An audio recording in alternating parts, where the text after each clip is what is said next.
Okay, hello everybody and welcome from wherever you have connected to this video conference.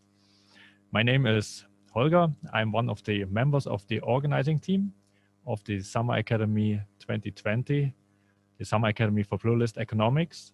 And I will facilitate this session, obviously with the help of all the other organizing team members in the background. I would like to say good morning, good afternoon, good evening to all of you who've just joined for this public lecture on the first day of our Summer Academy.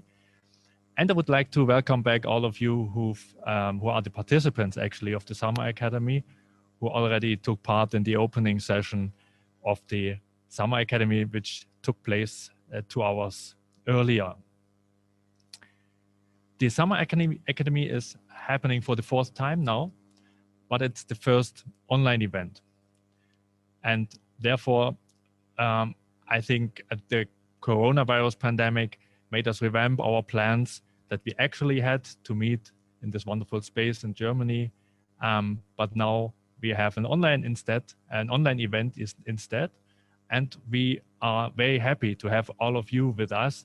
I mean, the participants of the Summer Academy as in previous years, but also additional participants from all over the world who've just are excited and interested in our sessions. And given the online facilities, it's now possible to welcome more of you.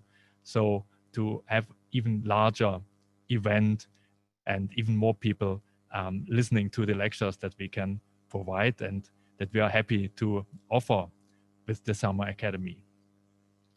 So we as an organizing team, I think we are certainly no online event gurus yet, but we try our best to make it the best ever experience that you could have. But please be patient if there's something technically not working as planned immediately. So we're trying to resolve any.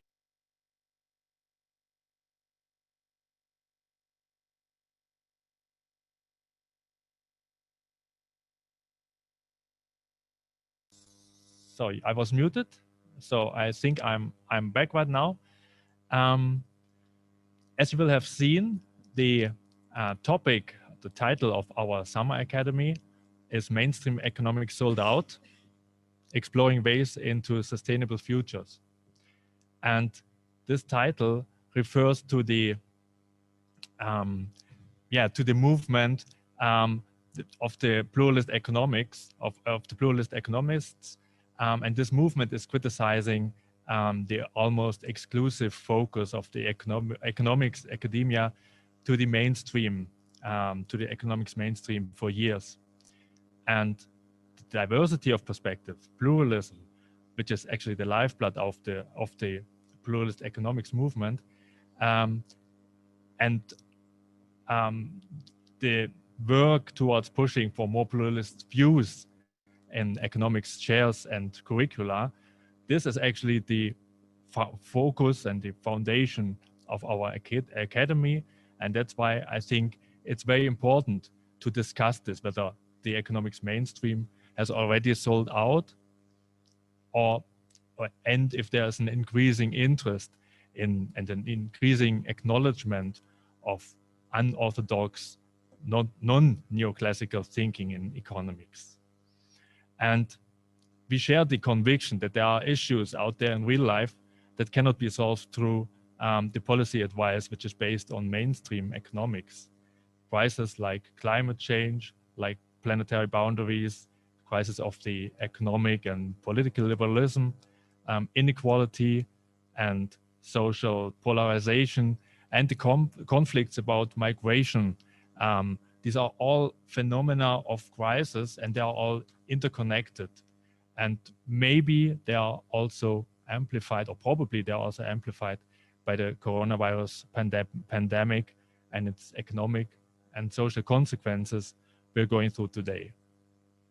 So maybe this is exactly the time to look for alternative views and for new approaches and changed perspectives. And this is what pluralist economics is all about.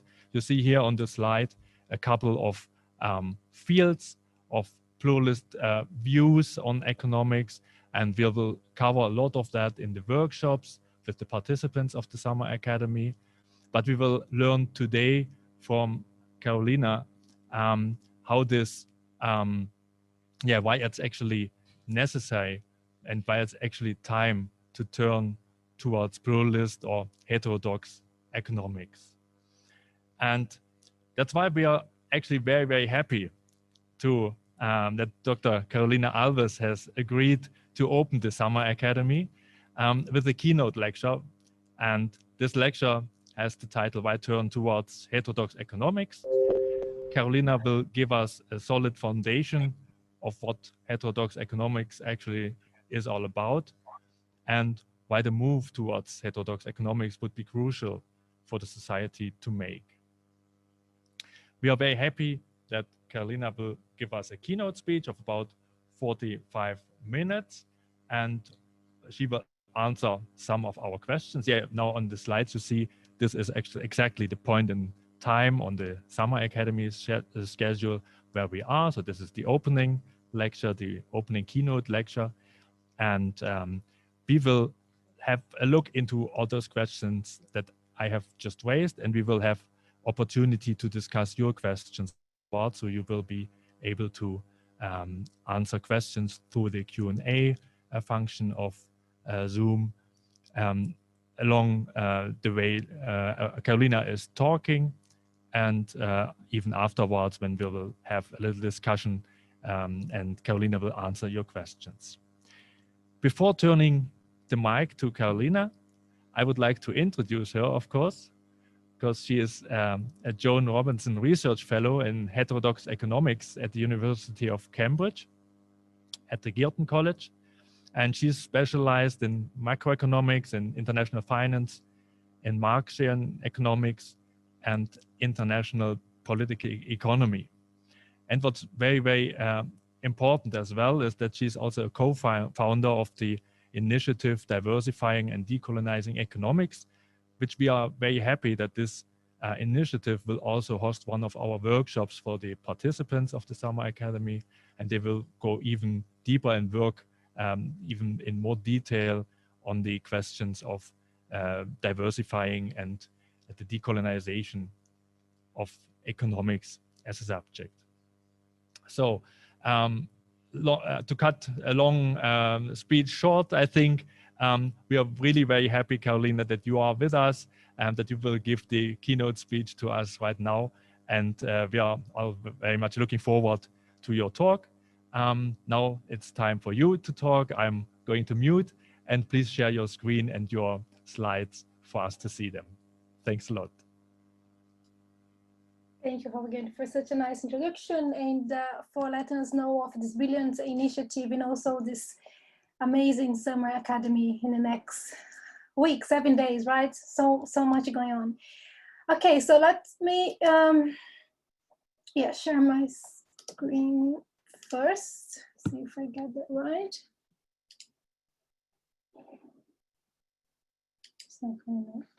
Is he okay? To me, it's okay. I guess it's for all the others okay too. Okay, so yeah, thank you for having me here today and for this invitation, for the contact, for put all this together. It's really something to be, to do this opening in such a very exciting event. So yes, I prepared this presentation in terms of give a broader overview of what heterodox economics is, but also why it contrasts with what we call mainstream economics.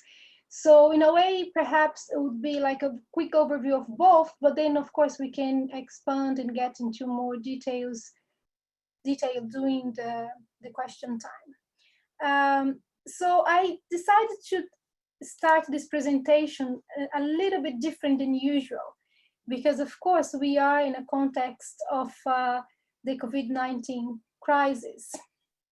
And for me, the crisis and how we are dealing with the crisis has made me think how urgent it is to try, as you had mentioned, Holger, to be more pluralistic, to have different approach to economics, to have different ways to understand and solve problems. So I decided to give us, to really start with two slides, giving us a little bit of a context of how the situation is very particular and is crucial for us to have the right tools, or trying to have the right tools to deal with that. And I was wondering if we could, for 2-3 seconds to think that we are somewhere in the future, and you're looking back to our 2020 and thinking, okay, what happened there? What do we see? How did we explain the crisis? How did we deal with the crisis? And I have highlighted here a few problems that we've got right now, some data on, the job losses, homelessness, the hunger that will increase in countries, especially in Africa, and what is happening to healthcare around the world, not only because of the lack of preparedness to deal with the COVID-19 crisis, but also because of overburdened the healthcare system, and so we can't really give attention to other problems. And one data here, I think is very important to mention is that we, policymakers around the world, and keep pushing for us, like wash your hands and so on. But if you really get into some of the problems we have already had in our economy before the pandemic, as you can see, there 40% of the global population do not have access to basic hand washing facilities in their home anyway. So there is the question of the school closures, the impact that we have around the world. There's also this very particular data on countries that have experience with Ebola, who haven't been through this kind of lockdown their own way, and that the impact that have in girls, for example, young girls, that is very unlikely they may be able to go back to school. And of course, the consequence of that is rising child labor, neglect, sexual abuse, teenager pregnancy, early marriage, and so on. So this is like, we really have to grasp what's going on here. It's not really just, a financial crisis or, a problem with productivity. There is something much deeper going on here. And then also I had this data, what's happening today regarding the number of deaths, and how if we carry on at that pace, we're probably going to be reaching over 1 million deaths by the end of September due to COVID-19. So yeah, so that's pretty much a very bleak scenario, but I thought it would be important to start this talk like this, because to have the right tools, or to try to have the right tools, is not just a luxury in that context. It's something that we as economists, we really need to try to have it. So the question is, based on that scenario, what's happening in our field in economics, how we are dealing with that? And there is some very interesting research going on between economists and epidemiologists. And actually, I think for the first time, economic epidemiologists, they have in their place under the sun now. They have something, they have in the media attention, and that's amazing. It's a field that is getting more attention now.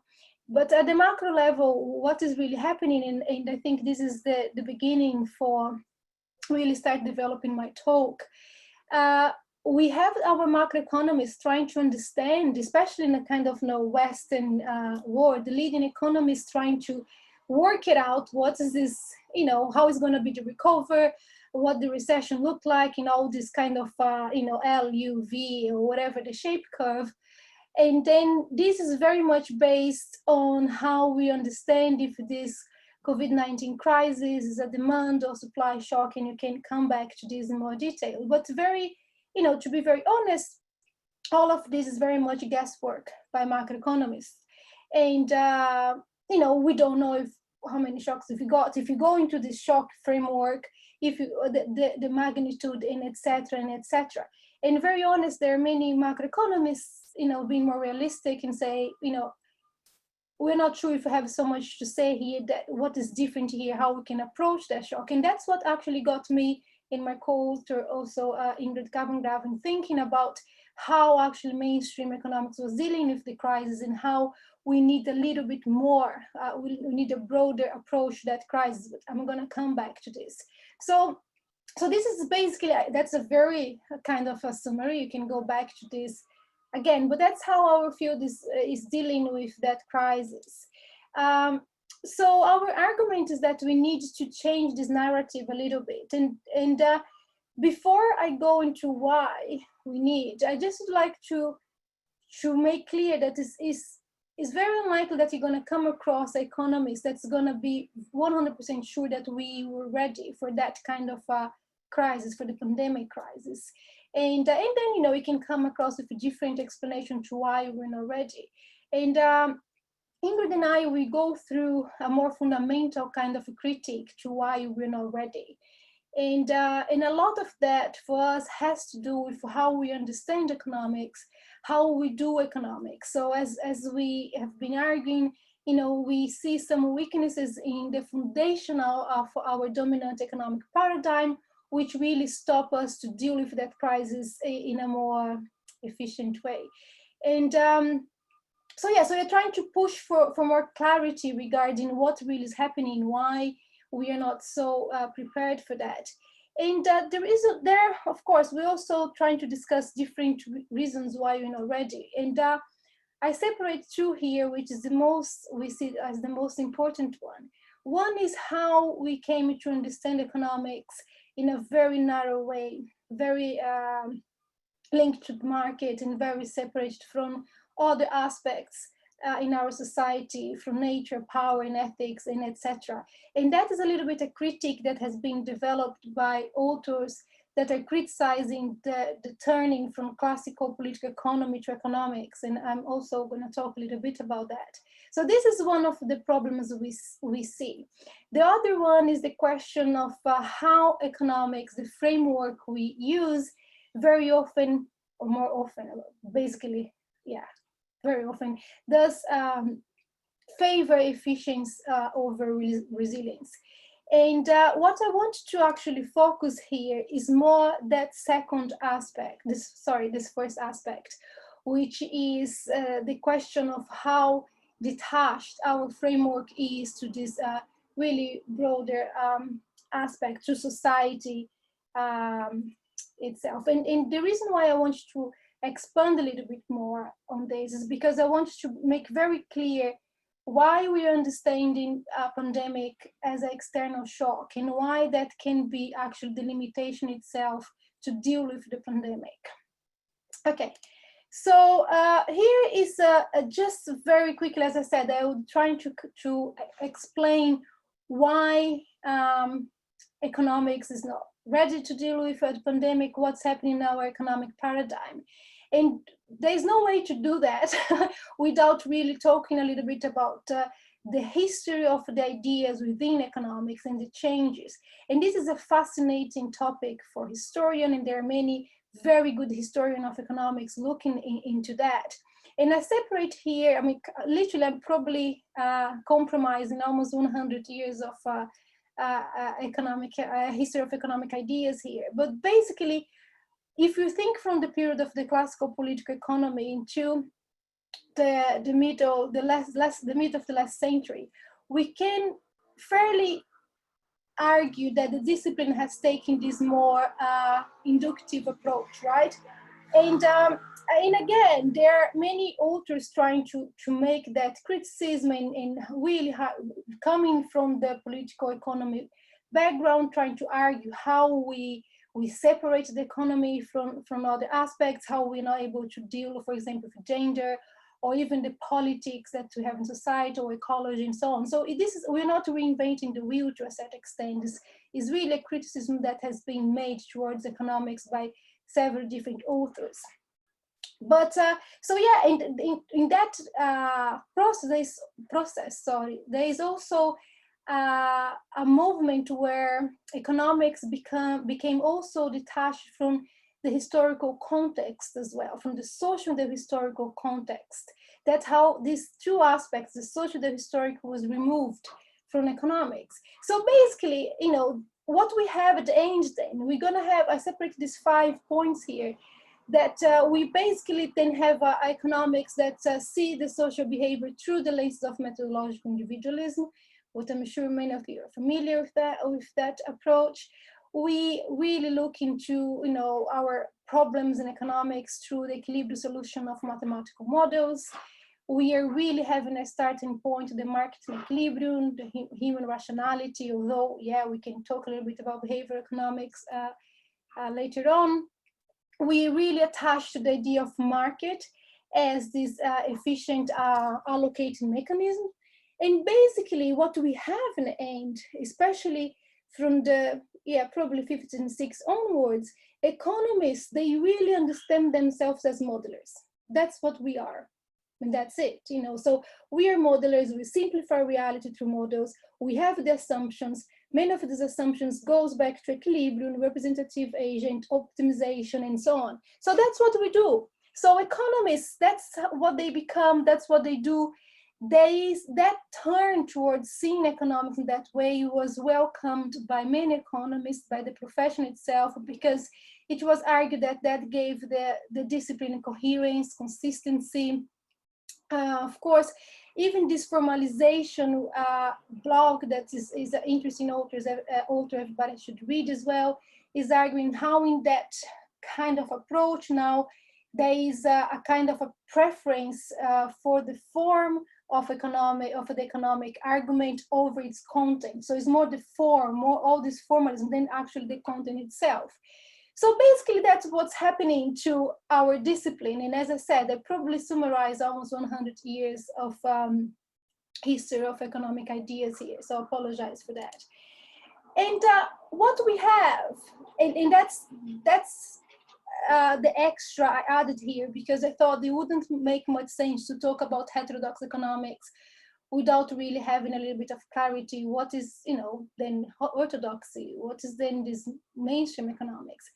And from my perspective, if I do share with Ingrid as well, we see mainstream economics as the same than orthodox economics. And we, of course, are now working to define what orthodoxy is, although we're looking to that history and trying to understand. We're trying to work what heterodox economics is.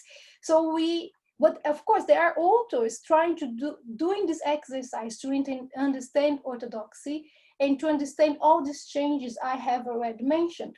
So, for example, Tony Lawson is, you know, a British philosopher slash economist, or economist slash philosopher now, and he's looking to these changes I've just mentioned, and for him, that's how he defines mainstream economics. So he goes, modern mainstream orthodox economics is currently characterized in terms of its enduring reliance, indeed insistence upon methods of mathematical modeling. This is a form of mathematical deductivism in a context of economics.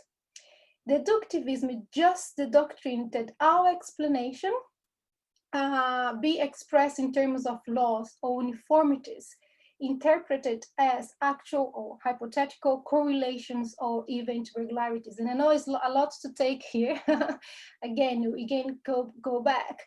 But basically what we have here, we have all what I described before. It can be summarized here in the idea of a disclosed system, how we understand the economy, the equilibrium, the methodological individualism I mentioned before, the maximization of utility, the question of stability just happening through the market forces, and so on. So this is what has happened to economics in the last century. And every time now that I mention the narrowness of economics, is that kind of process I'm describing.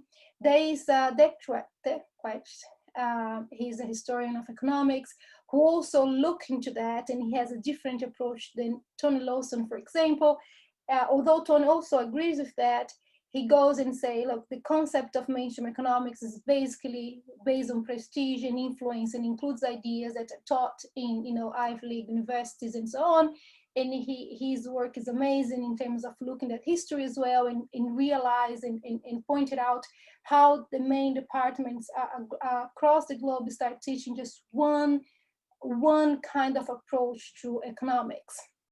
So I hope that I gave a kind of a little taste of what mainstream economics is, about this change, the process. You know, it was a historical process, the development of ideas. This is very important to have in mind. You know, economics is literally not about a specific law, objective law, or truth, the concept of truth or neutrality. There are a battle of ideas going on through institutions and so on, and that's what I'm trying to summarize here. But obviously, this movement had implications, right? And perhaps I'm going to be a bit repetitive here, but it's almost like they're trying to summarize what's the implication we have here. Well, mainly state is an institution that's a support market. We will study state or state intervention mainly through market failures. This point is very, very important. The second point, we have a kind of in our system, in our, you know, when you become these modelers, economists as modelers, we are always having this market equilibrium, and then everything that happens that is not really giving us that our economic world in that sense, we consider either imperfection or externalities, and that's where these external shocks they get in. So we have our, you know, our framework, and every time there's some deviation or disruption, we are dealing with either imperfections or the idea of externality. And if you look, I just had a little extra slides here. So if you look at the 2007 and 8 great financial crisis, was a financial shock or sunspot, or, you know, is literature on mainstream economics explain that is vast. Then if you look at a problem that we are facing, which is this loss of productivity around the globe, is productivity shock. But we really don't talk about what productivity is or the underlying mechanisms behind productivity. And then, of course, our situation right now, you know, COVID-19, this idea of external shock. So these are all events somehow moving us around or away from this economic world we have that is neat, that's easy to model, and so on. So you're always trying to understand why we can have deviations from that point. So to go, here we go. To in that context, still in terms of implications, you know, shocks, they just happened. Sorry, there's a typo there. And what happens with this framework is it curtails how we think of economics, how we think of society, how we think of economic system. And also, it kind of refrains us from asking different questions. We may try to be dealing with the COVID-19 crisis, for example, but are we asking the right questions in that context, given that framework? Because the framework doesn't allow us to ask questions regarding, for example, why that shock happens in the first place. And something that I find very interesting, and that is, you know, I'm not saying that we can be able to predict anything, but in that framework, what you know, we can try to do is kind of, okay, what's the next shock would be? How can we try to predict that? And of course, this is impossible. And by the time the shock happens, you then just have to panic and try to deal with it. But the reality is, if you don't try to understand why they happen in the first place, the drivers of previous shocks and etc., we have less and less knowledge accumulated to deal with shocks to come, and they will happen, right? And here I have another slide. Oh, I think I have to go back. Here you go. I have a slide, again, a slide that's extra, but I thought it would be very interesting to have here, because I attended the ASSA conference a year ago. And as probably some of you know, the ASS conference is the largest gathering in our profession. Is where, you know, you get all the economists going and so on. And the INET ran that poll regarding, you know, what is the more pressing challenge. That was the year let's say January 2019, over a year ago. And these are the options. I hope you can see: climate change, unemployment, inequality. As you can see, pandemic's not there.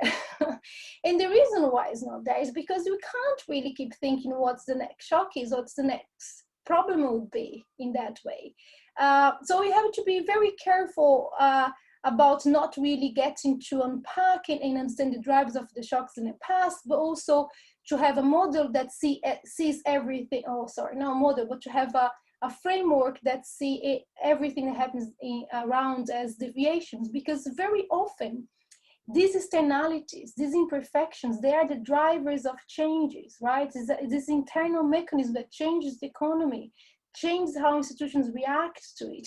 Then we accumulate more knowledge, then you keep changing. So it's always an evolving system, and it's unlikely, or I'm being nice to say unlikely, but we're never gonna go back to any steady state previously discussed. So you have to be very, all that we assume that exists, even if it's just in terms of a path towards this equilibrium. So we have to be very careful regarding that. So let's go back to the implications of our framework. So our conclusion in that context is we really don't find that is surprising that there is a struggle right now to deal with this crisis. Of course, the reason for that as well is because most of our policy of a framework is about intervening, or is related to how we act in the market. And if the lockdown, the market is brought to a halt, then of course the mechanism we're going to have to try to intervene is different. And yeah, so that's the context where our COVID-19 crisis is seeing these external shocks. And obviously then the policy recommendation, that framework, as I said, is marked failures, is nudging individuals to behave rationally. And then this, all the kind of discussion we have been very familiar with. And so this is, I hope is clear in terms of how we see that framework being limited to deal with this crisis, but it was limited before too for us. It was the crisis just really highlighted how unprepared we were to deal with this crisis, but also highlighted how the way we've been organized in our economy is not efficient enough to deal with such a crisis. So let's try to get into then what heterodox economics can offer, what actually heterodox economics is, and then I try to then bring together how heterodox economics can give us a different approach to, for example, the COVID-19 crisis. I think is a good exercise to have some examples. So we are, that framework I've just discussed, basically, as I said, it goes to the market. We're talking about allocation of resources, the equilibrium, all the assumptions I mentioned. And we argue that actually heterodox economics can give us a very different understanding of the economy, which then can be useful to build a more resilient and robust economy. So I will start straight away with the definition, and then I try to unpack the definition itself. So as I said, in a very different direction than the mainstream economics, we are broadening up how we understand or what is economics. We were bringing back the idea of looking into production and distribution, which is something that this view of allocation of resources, of market and choices has really been removed from economics. And here, again, we're not reinventing the wheel, is really to go back to some of classical discussions in economics. We argue that in that study, we have to include the role of power in the social relations, but this is not about a variable that is linked to power or index. This is about having power relations at the center of the analysis that has implication distributions and distributional conflicts and etc. We also want to make argument that perhaps society is not just organized around market relations. I think one thing that crisis show us very in a very visible way is that you don't interact with each other through prices only in the market. And I know this is just a tool to help us to understand, but perhaps there's more weaknesses in that tool than we think about it. And also we argue that many theories are trying to have this kind of approach, and from feminist economics to Marxist economics to political economy. So we argue to all these different umbrellas or school of thoughts that are dealing with economic issues from this approach, then we are gathering them under this big umbrella that is heterodox economics. And I want to make an observation here, and that's where I will start unpacking the term a little bit more. Because of course, heterodox economics has been discussed and defined by many people before us. What we're trying to make very clear is when actually heterodox economics becomes this consistent and identifiable object for our discussion. So we can trace down heterodox economics to the 1863 or whatever. But if we just go back to the middle of the last century, when I was describing this process from political economy to this narrow view of economics, many approaches to economics during this process, they were excluded, right? They're not part of that discussion, and they started being excluded from the Department of Economics. So these communities of economists doing a different kind of economics, they existed regardless if mainstream economics existed, but they start organizing themselves because of course it starts being excluded from institution. You then trying to organize yourself, and literally, as I like to say, to trying to find a home where you can carry on your research and do the kind of economics you've been doing. And there is a rich history behind this that is brilliantly discussed and has been studied by Frederick Lee, which I recommended everybody to read as well, explaining how these heterodox of these communities of economists, they came together in the 60s and the 70s, into actually by the 90s, we start having this broader umbrella of heterodox economics trying to bring everything together. And it's important to say here that when these communities of economists, be post-Keynesians or institutionalists, they are trying to survive, no one really put their hands up and said, I'm a heterodox economist. No, but they are trying to find institutional ways to survive. And by the time you see these different communities, and then there is attempt also to organize them and organize conferences and etc. But it is a very complex history actually, because if we can look into the history and see these different communities of economists trying to come together and survive, there is also the issue of how they themselves have different way to do economics. So it's a hard exercise to trying to find a common point among them that could allow us then to define this as heterodox economics, because all of them, they have that there. This is a different exercise. It's a difficult exercise. And that's what we're trying to do. And that, that definition is very much a work in process, but in progress. But yeah, so in the other level of difficulty is, and here mentioned the work of Andrew Merman and Daniel Kiso, is the idea that we may define this heterodox economists based on all this study of what heterodox economics is, the history, and etc. And then you ask them if they are heterodox economists, and they're gonna say, no, I'm not. I don't like the label. So this is a different level of difficulty as well, because a priori we can actually kind of bring many different economists together under that definition, but you're still going to face the difficulty to then the economists themselves, saying, okay, I am a heterodox economist. But for Ingrid and I, this is important. It's an important exercise now with the COVID-19 crisis more than ever, because what that shows to us, to try to have a definition of heterodox economics that bring different ways to do economics together, is to make clear, to make the argument that there are different ways to do economics, and that is fine. We have the same object of study, which is the economy, is reality. And every single social scientist knows how impossible it is to have a concept of truth when you look at reality. So obviously, we can't have just one framework to deal with that. So we do need this diversity of theory, diversity of methods to deal with that, to deal with reality. So mainstream economics and heterodox economics, they have the same object of analysis, which is society, which is economy, and that actually have that has different ways to be approached. And that's why this exercise for us is very much political as well, because it's and there's no way to say that economics is not political or that academia is not political. So we need to make clear that we can actually approach economics in different ways, and that is just fine. So this is I hope I gave a good idea of what heterodox economics is.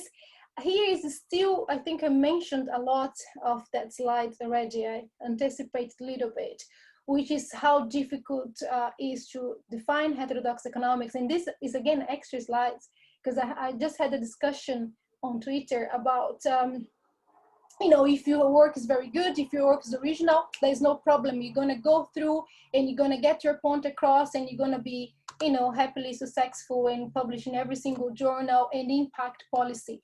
This is not true, right? Because again, within academia, we have institutions, there's the politics of knowledge, which is an entire discussion, how that's difficult, research interests, institutional obstacles. And here I recommend the reading of Hodgson, because his book is The Future of Heterodox Economics. Yeah. And it's amazing how he's explained this institutional aspect. And one of them is, you know, he's really clear, I think it's the second or third chapter, when he's explaining especially what's happened here in Cambridge at the Faculty of Economics. And he's saying the success or failure of a school of thought is governed by more than the persuasiveness or weaknesses of its ideas. So it's very important to have that in mind. Yeah, so I'm bringing more from Hodgson here. Perhaps it's because this discussion is very fresh in my mind because it happened yesterday. So he, for example, is looking here at the Faculty of Economics, and of course Joan Robinson is, you know, this big name criticizing the mainstream at her time, the Marshallian economics, and she is very often taken as this, you know, this modern heterodox economics figure. As I mentioned before, I'm not going back 100 years ago to define what heterodox economics is. And it's interesting how Hodgson explained how we lost control of institutions, and then your view of economics no longer mainstream. So we started losing control of the economic journal, and then other little things that happen, of course, very particular to Cambridge regarding, you know, influences in the Senate here, the University Council. Then, of course, in the UK, you have something at the time was the RIBE, but now it's the REF. So how we access and evaluate which kind of research is valid, is legit. So all this kind of, it has an impact on how you survive in economics. And that's why it's important to have this strategy, bring together different approach to also have bargaining power to see how we can change the field. And for all these reasons, that's another point I want to tackle very quickly here, is that I think it's a very poor definition of heterodox economics after all this to just say that something that's not mainstream economics. As I said, I want to highlight here, we have authors and many others that are thinking in different ways of doing economics. There's nothing to do that's not what's not mainstream. And the fact that they are united in their critique to orthodox economics, it does not define them. That's not the definition of that big umbrella of heterodox economists.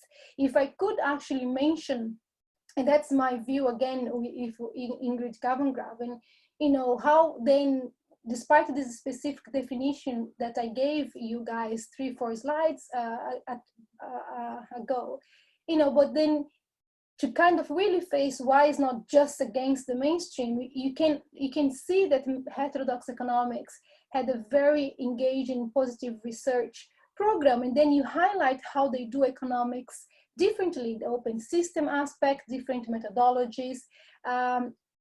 Again, because you don't rely on methodological individualism, so there are more space for classes, gender, institutions, uncertainty, exploitation, and all these distributional conflicts, ecological issues. This is all things that are not really at the core of the mainstream economics. And also, which is very important for us, is that how this, in a heterodox world, we're really not only talking about this equilibrium aspect. There is something about that's not reality not being static, and how therefore you have to rethink of your methods of analysis all the time. So here I have 2 slides left, then we go for discussion. And that's why we're really pushing for change the narrative, really. And that's why, the title of that talk, why the turn to heterodox economics. So we have insights from many authors that you can look back and consider them a heterodox economists. From Marx looking to relation of production, to Minsk, financial instability, John Robinson in terms of the historical time, even Keynes, the question of radical uncertainty. All this is bringing different aspects to how we approach economics, which leads to this externality in that in terms of creating changes, leading to innovation in this perpetual motion. And that's how economics evolve through time, and that is fine. So this is something we've been really pushing, and you need, of course, someone can ask me, but then how we do that? And I wouldn't call Joseph Stiglitz a heterodox economist, but he just came up with a paper when he's pushing for this equilibrium kind of framework, for example. There is the question of institutions here, how we really create institutions to create a new resilient, to kind of help to aiming at resilience, not efficiency. But I'm not going into that, but we can get in the discussion during the question time, but how we can do that, which kind of economics is that. But this is just highlights and insights that we can have from heterodox economics. Oh, I think I went too fast. I have another point here, which is more linked to the COVID-19 really aspect, which is what the COVID-19, how we can look at the COVID-19 aspect and actually say, okay, why heterodox economists, they are bringing something different to the table, right? And for one thing, there is the question of, for example, how we understand the systems, this ecological system approach. There are authors discussing that, where you can see that pandemic wasn't really a surprise. So you really ask yourself, you think about global food changes, you really think about how we interact with nature and etc. There are many economists in that field that are looking the impact of the COVID-19 in terms of gender and class, of course, so you move away from methodological individualism. Obviously, there is the question of how we deal with institutions, which I mentioned a little bit before, and distributional conflicts at the core. As we know, the COVID-19 has exacerbated so many inequalities in our society, so we can't just have a discussion of policy that doesn't really bring that into consideration. But we can really discuss a little bit more about each of these aspects with authors that are actually touching that discussion. So to finalize, I agree that's not easy, but I think we should try to do that.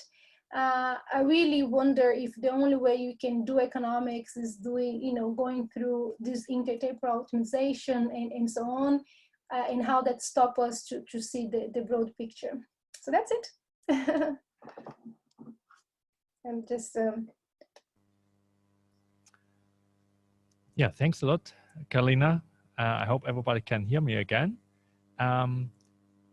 Thanks for this comprehensive and inspiring talk that you gave us. And I think you touched upon a couple of points that will be now kind of touched upon in the discussion as well. I have seen that there's already a couple of questions in the Q&A tool. And I would just remind everyone to use the Q&A tool, either to put in a question yourself or to vote up one or the other question which is already in there, so that we can see what is the most pressing and most urgent question here. And we'll make sure that we can or have most of them, most of the questions answered, Carolina. So I would like to start with the first question from Krishna, and I think Krishna is promoted to the panelists as well. So if you would like to ask your question yourself, please do so. If you don't like to, then I'll read the question from the Q&A tool.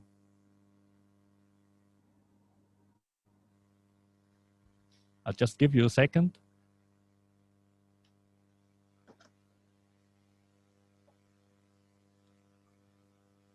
Okay, so there's internet issues. Krishna writes that being in the developed economies, there's the question how it can be viable to seek an alternative economic system with regards to developing nations where there's a lack of capital. So the question of the possibility to come to an alternative economic system in light of being kind of dependent from the economic system which is imposed by the developed countries or developed economies. So I think that's a very good question which relates also to our international audience here. So seeing what are the differences in the developed world and in developing nations in terms of finding alternatives, real alternatives for the economic system. Yeah, should I reply now? Or? Yeah, please go ahead. Yeah, well, this question regarding the, how we look into developing economies and emerging economies is definitely a problem, because that's where the political aspect it comes in, because as we know, many of these countries, they are really under constraint regarding the room they have either to have expansionary fiscal policy or a expansionary monetary policy. And it's a complex issue as well, because if you look into emerging markets, of course, the big deal is how to control capital flows and outflows, because of course we have this problem, this effect of the exchange rates on the space that we have for economic policy. But if you look at low-income countries or middle-income countries as well, you have the problem of the level of the debt they have and how they can raise money. Some of these countries don't even have a deep financial market, and etc. So from my perspective, there are 2 points I will highlight, and this is again is probably a talk in itself. One of them is the push for international institutions to intervene in the kind of policy you can demand from them. Yes, from capital control, but also as the SDAs and so on, how we can really give these countries certain autonomy in terms of how they can fight the crisis.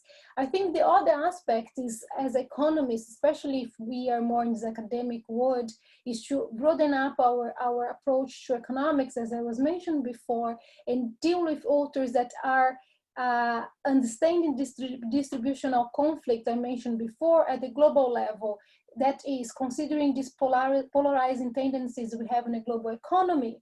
So then in how the integration between these economies, they create much new vulnerabilities for these countries, right? So, and then some of the discussion involves the subordinate or dependent position, some of the economies that you have. So how we can then think of a conceptual framework that consider that kind of polarizing tendencies and also the subordinate position. And there is a literature on that, especially for emerging economies. Then there's the question of aid, how we're going to deal. That's a different kind of developing country, so how we're going to deal with that. So also the question of the role of these countries in the division of labor and how they are as exporters and etc. Because, for example, in the 2007 and 2008 crisis, many of these countries, they're not impacted because of any financial disturbance, but was more as well how exporters are being dependent on commodity exporters, how that impact them when actually developed countries were hit by the crisis. So the question of this global chain of production should be tackled well and understood in this very complex and subordinate kind of system. So we have just to try to conceptualize things in that way. But yeah, that's how I would approach. But I think in the immediate terms, pressure on international financial institutions is definitely the way to go.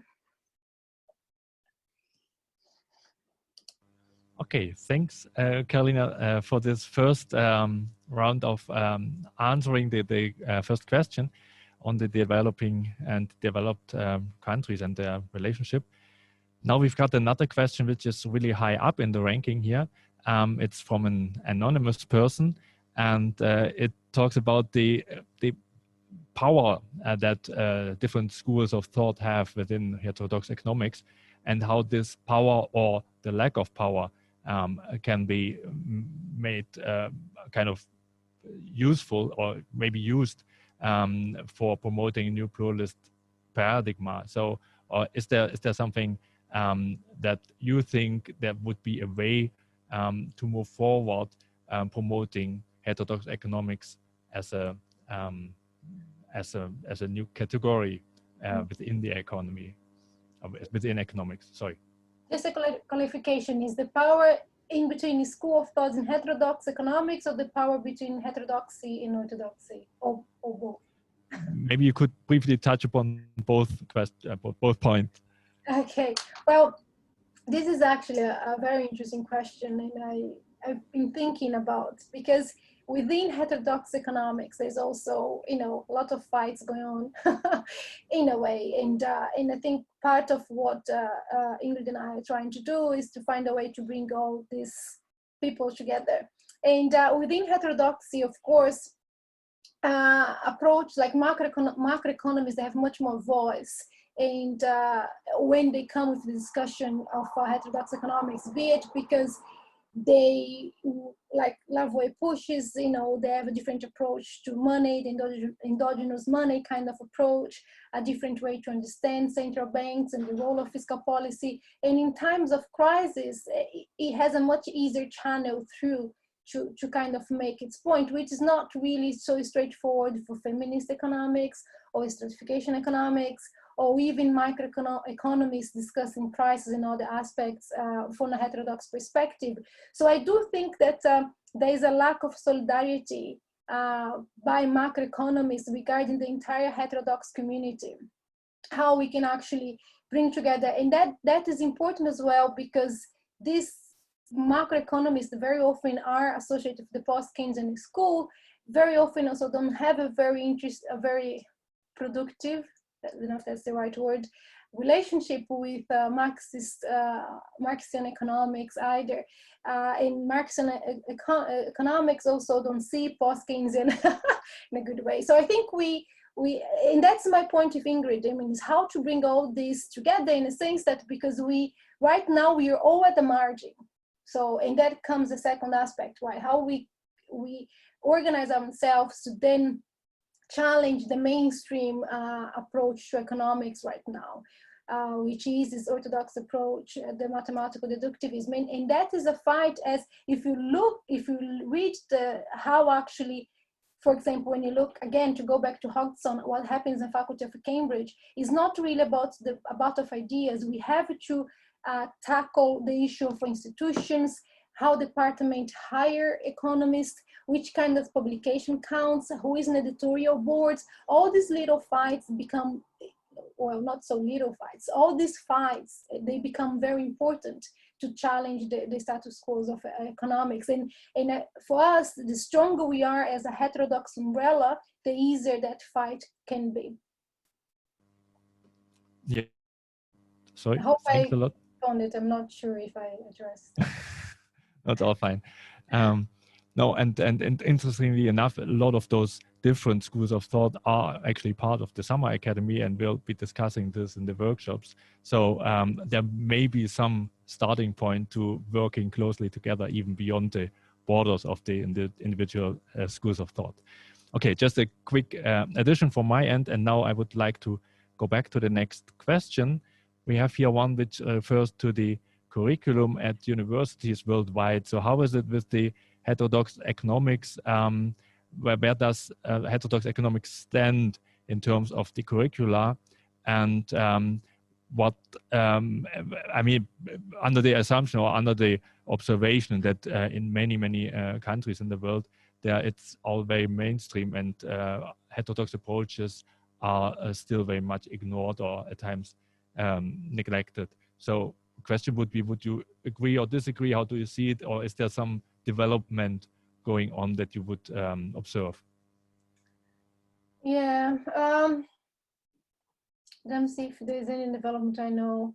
Okay, let me start. I think the issue of the curriculum is also very important. It is a fight that some of the organizations, such as Rethinking Economics and even Exploring Economics, has been very good at, in terms of highlighting other schools and demand pluralism, at least pluralism, right? So I think this is important.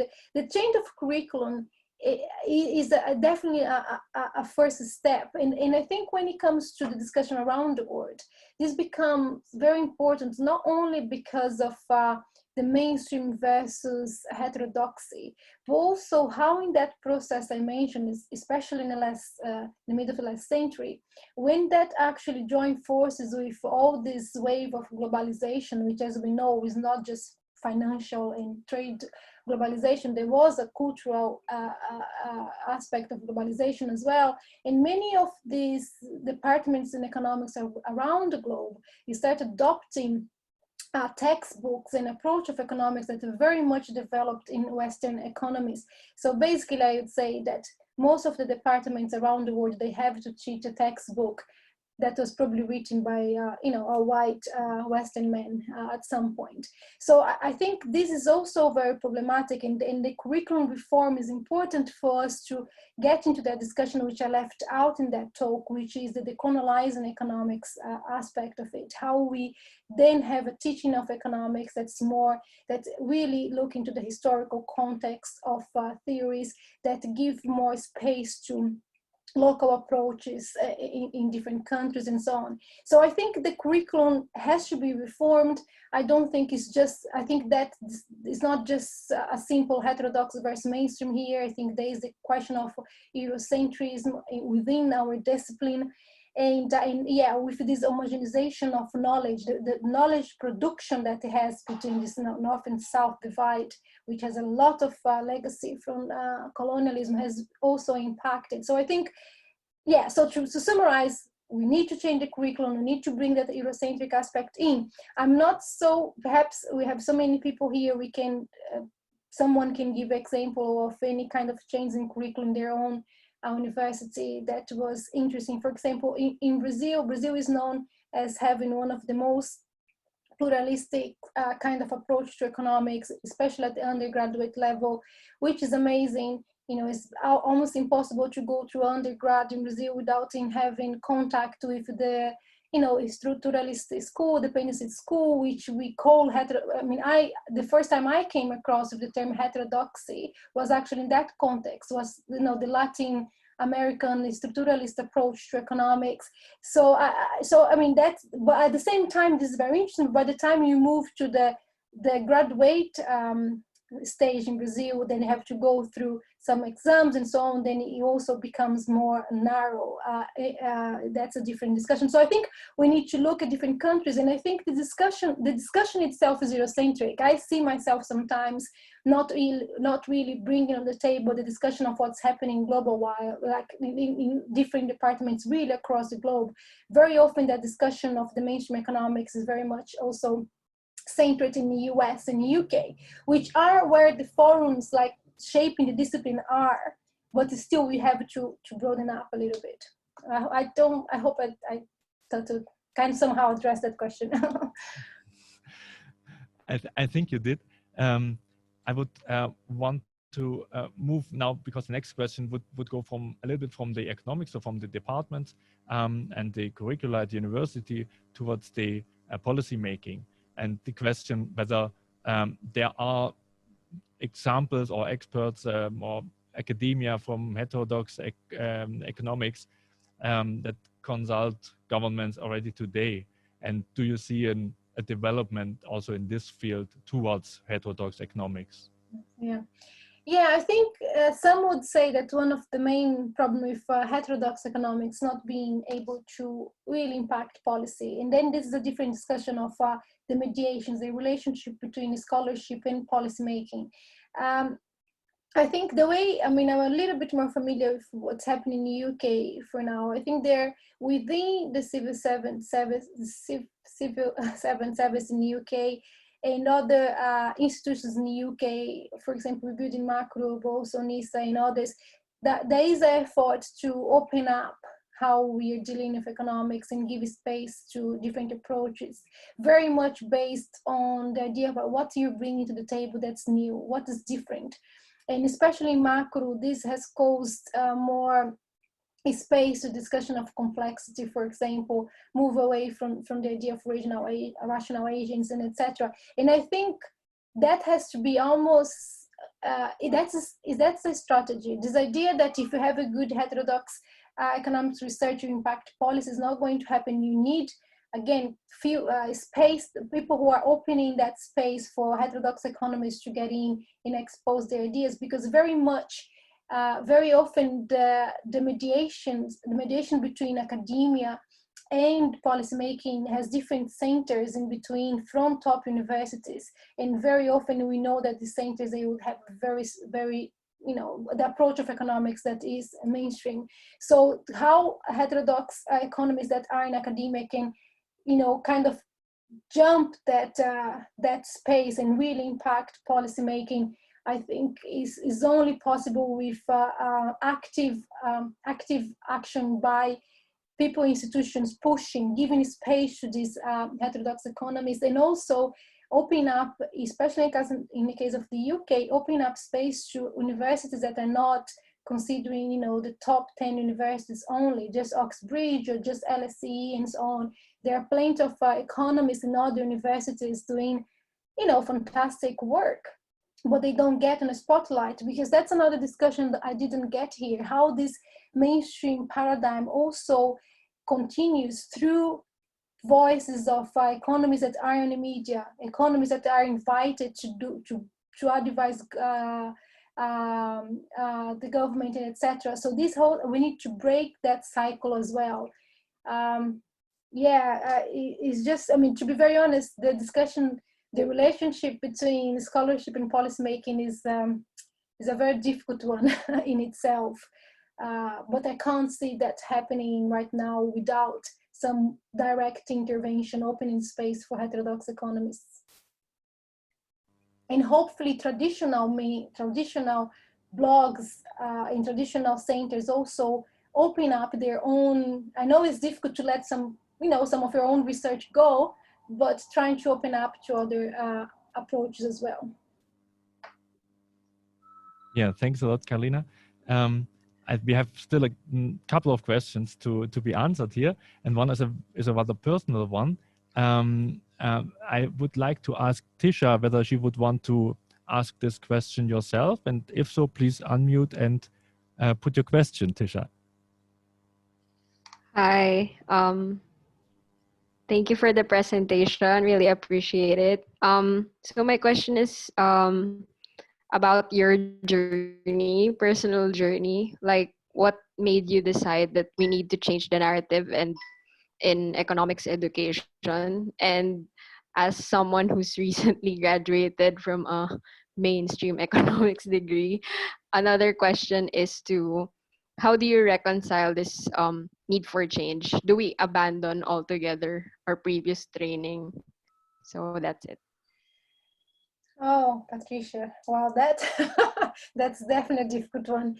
On my personal journey, as I mentioned a little bit, I didn't know I was a heterodox economist until actually, I guess, probably I was in the UK doing my PhD. I knew I have all this heterodox influence because my undergrad and my master was in Brazil, and I was very lucky to be in a very literally a pluralist department, because I also did my undergrad in a moment in Brazil where departments of economics, they were transitioning to adopting textbooks and etc. So I was very lucky. I had macroeconomics reading Labini, Keynes, Kaletsky from literally the original, because you didn't rely on textbook at the time. I think I'm giving away my age a little bit. So that was amazing. So by default, I was brought up in economics in a very different way. In Brazil, for example, I had almost 2 years of what we call economic formation of Brazil, where we just read, authors, Latin American structuralist independency theorist authors. So I had a different approach to development, to macro, that I didn't even think that was something different up to then when I got here, or when I decided to do my PhD, then I realized that things are very different. And it was a conflict, as it is for you now, to navigate towards these waters. And for example, my master actually was in sociology because I didn't find space in economics. And I can tell based on my experience that I wasn't happy either. I really want to be in economics. And I think that's the second point about abandoning something or finding your way through. I was, I started looking for departments where they have different approach to economics. At the time, so as in a new school came to that my research, then as the departments I was targeting for my PhD, that's a different issue as well regarding how you get their scholarships, because these departments very often they don't have all this financial support to get all this intake of very clever cookies, full, like full of energy to do different economics. So that was something it wasn't easy in a way. I can't really give you. I think what helped me was to have a good network in terms of people my age or my age in terms of doing this, the same cohort I was fighting for the same, having the same anxiety about economics, and get together with those and creating a strong network. Actually, DECON, the diversifying, decolonizing economics, nothing else than that. Many economists that I met in conference that were all somehow very disappointed with economics and fighting and finding very difficult to navigate through these waters. So we got together because it's not really about our personal history, it's about how we change the field to give the next generation that are coming more support. So yeah, so I wouldn't say to abandon, but at the same time I'm not saying it's easy.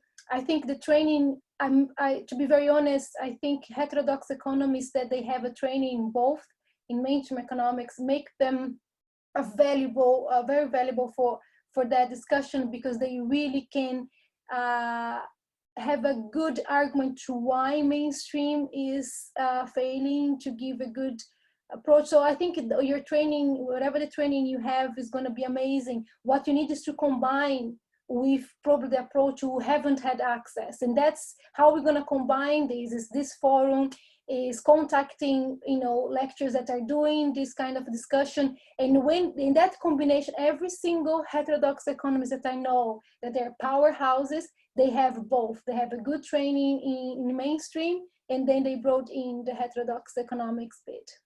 I hope I addressed it. Yes, it was helpful. Thank you so much.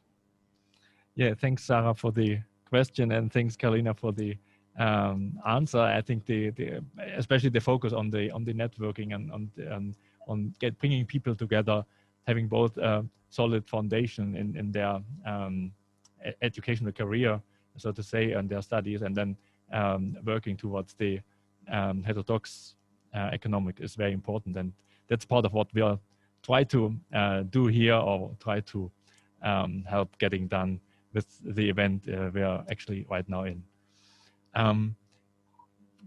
Again, another question now from Brazil. Vitor is with us, and he's coming from Brazil, so a little bit refers to your background. Maybe Vitor, you're on the panel right now, so you could ask your question yourself if you like. Please unmute and put your question. Okay. Hello, everyone. Thank you very much for this wonderful event, and congratulations for Carolina for your presentation. My question was about turning from academia into a political narrative. So you sort of described that in Brazil, we do have these ideas at university, but at the moment we have these outdated neoclassical approach to economic policy, which in Brazil, the effect of it, I think, in social policy and to access to state funds becomes appalling, in the sense that vast majority of our population does not get access to fundamental resources. I mean, but my question was, how can we make this shift? So turning heterodox economics into a more political rivalry, to challenge the neoclassical understanding of it. Yeah, it's an interesting, but very tough question. I think, I mean, in a way, the question on curriculum and policymaking is somehow relates to this. I think there are different levels of how we push for this change.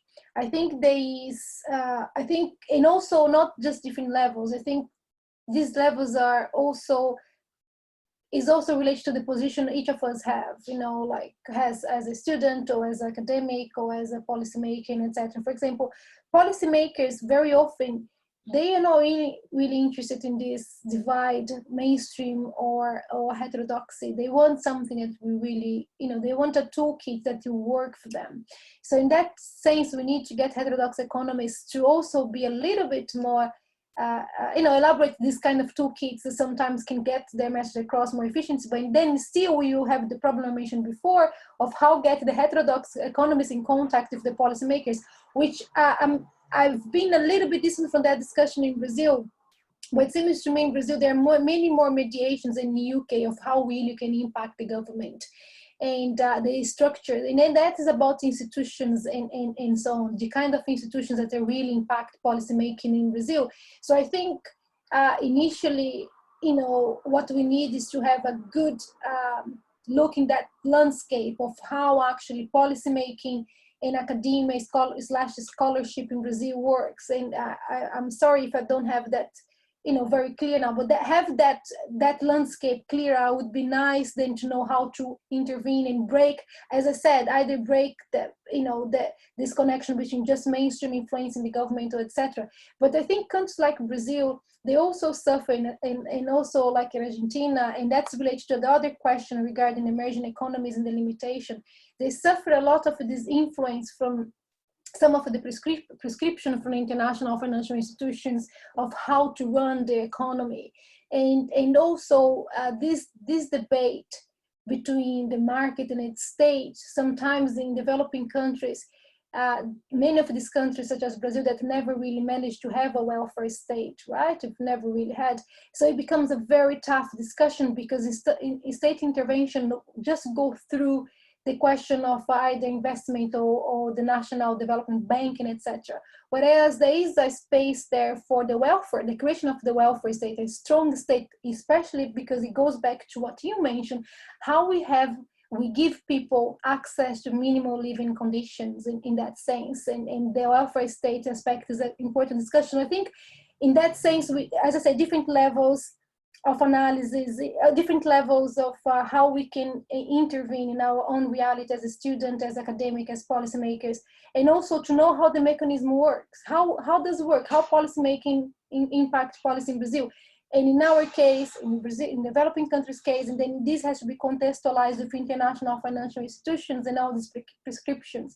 And I think I would add something that it becomes problematic in countries such as Brazil, which is that everything that doesn't work get blamed in terms of being corruption, which doesn't help either, right? Because you never can get to the core of the discussion, because you always face this wall, which is, oh, it just didn't work because it was corruption. So you don't even get to debate the economic ideas sometimes. Or you have a president that doesn't help either. So that makes it. So I mean, I know I'm going around in terms of this delivery, but I think as a student is to push for changing curriculum that has already been mentioned, is and then to work it out how we really impact policy and be very strategic about how we can impact policy. Yeah, sorry if I don't have a better answer.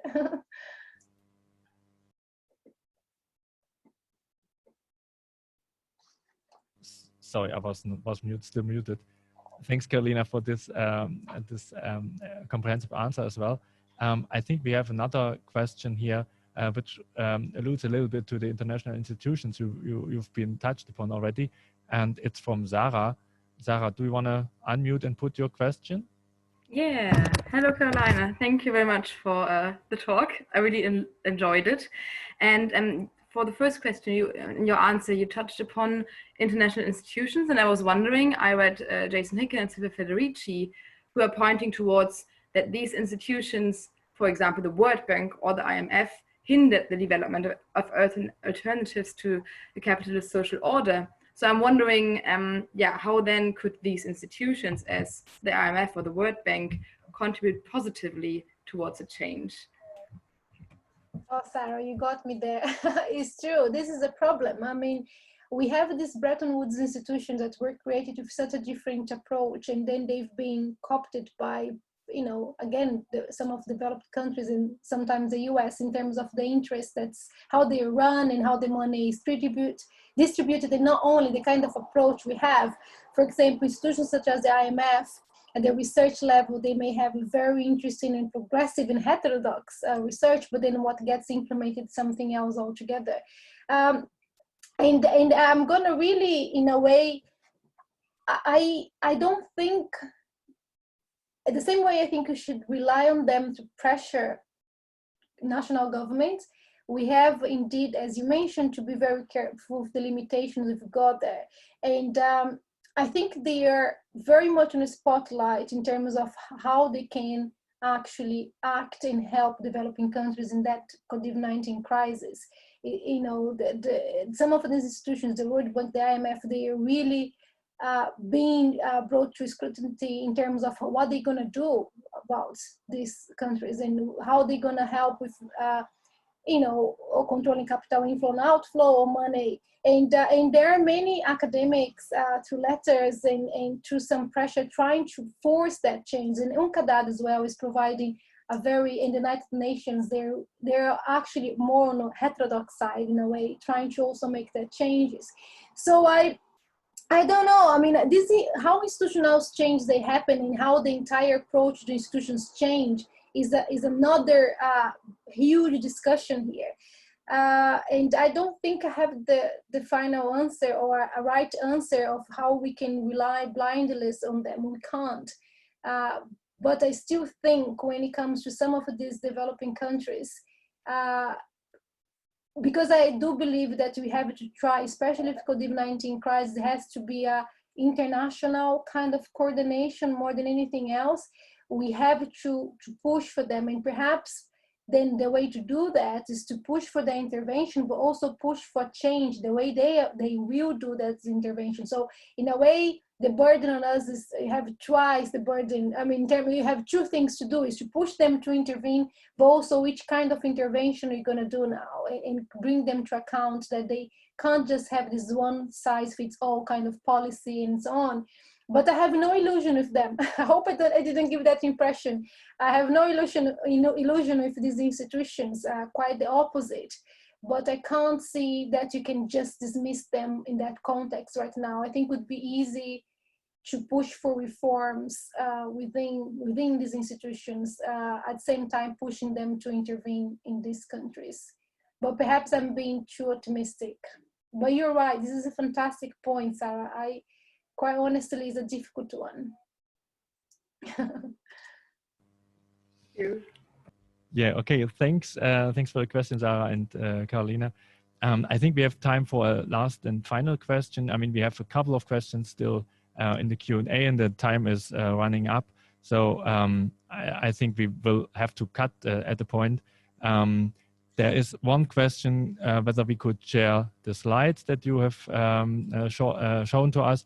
And Carolina, if you agree, then we would do so for the participants of our Summeracademy. And we could also, I mean, if you agree, we could also put it on our website, so for the public attendees to access it. Yeah. So of course, and also there are some references that I mentioned that it may not be in the slides. I don't remember all of them, but you can either email me or email Holger, and then I send all of you all these references that I mentioned. I should have added to the slides as well. I'm sorry. Yeah. Okay. No. Thanks a lot. I mean, it's very helpful to have the references as well, and I think people will like it. I think we can have a final question here from Rogero. He says whether you think the different heterodox schools should try to become whether one of them should try to become the next orthodox school, or whether the diversity in itself should be the goal. And maybe this, just to close off our discussion today, this very quick one at the end. Yeah, wow. Okay, I was expecting an easy last question. Look, I would love to have a very balanced kind of situation in the future where we really teach our students, different perspectives, and in a balanced way. All of this perspective, they get the same kind of saying in that context. But I think that's definitely being very optimistic. On the top of believing on the international financial institutions, I'm believing on that now. So I think it's the same way we have, you could say that institutionalism was the mainstream approach before, or that at the time wasn't post-Keynesianism, but at the time of John Robinson here and others, this more Keynesian approach was the mainstream approach. I think that is something I've been, as economists, trying to read more and understand more, is the change in production of knowledge within a discipline. And there is some kind of a discussion of how we always need, a core approach, and then at the margin, some approach challenge that margin to really keep the changing going and challenging, and almost like you always have opposition to what is there, to keep that mainstream approach at, like if you were supervising or kind of really following what that approach is doing and proposing alternatives. And that's a huge discussion in social science that I'm just now getting familiar with, change of paradigms, how that happens and how it can work in economics. I do think we probably would go to a situation, if we manage to take the mainstream economics from the power, probably we could have another approach to economics that would be the main one. And this is definitely not the ideal. For me, it's not the ideal situation. I would like to see diversity, as was mentioned in that approach. I don't know, but then again, this is not really just about the change itself. It's about how we have how the departments are organized, institutions, the kind of journals. I think there is the question as well of how we evaluate research in economics, how they are evaluated by governments and Ministry of Education and so on, to help us to get the balance. Because of obviously, if one approach becomes the mainstream, and is that approach that gets all the rewarding in terms of funding from government and funding from other funding agencies, then of course it's just gonna reinforce this monolithic approach to economics. So the change is not only about which kind of economics comes in, is how all this academic structure, from how departments are organized, how departments are evaluated, how research is evaluated, how impact is evaluated, all these should be somehow also part of the change, so we can look for a more balanced kind of approach to economics. But yeah, let's see how it goes.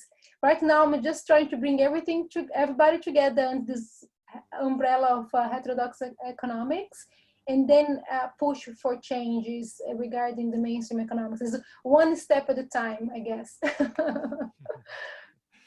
Okay, thanks a lot, Carolina, for this answer. And I think the one step at a time imagery is right also for us, because we are now at the end of our session, and we have to kind of wrap up.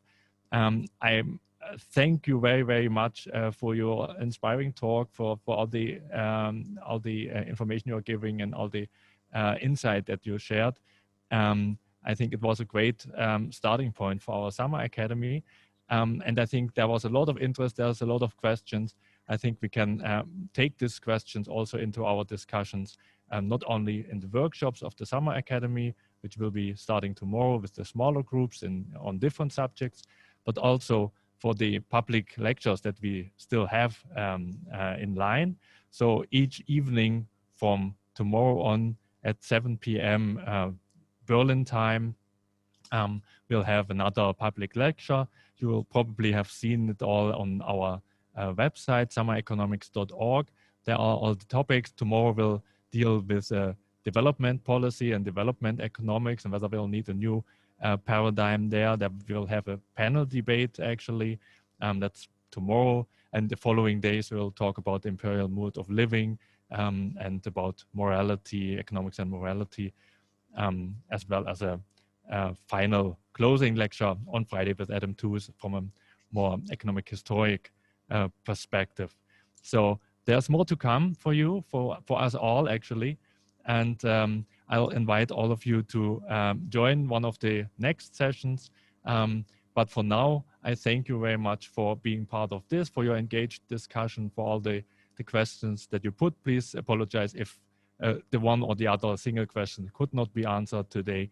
But thanks for joining. Everyone deserves a rest now, I think, after actually two sessions online today, this afternoon for the workshop participants, or for the Summeracademy participants. And I hope we'll see each other tomorrow, be it in the workshops or be it in the public lecture tomorrow, 7 p.m. You'll find the links on the website. So I'm saying bye to everyone. Hope you enjoy the remainder of the day.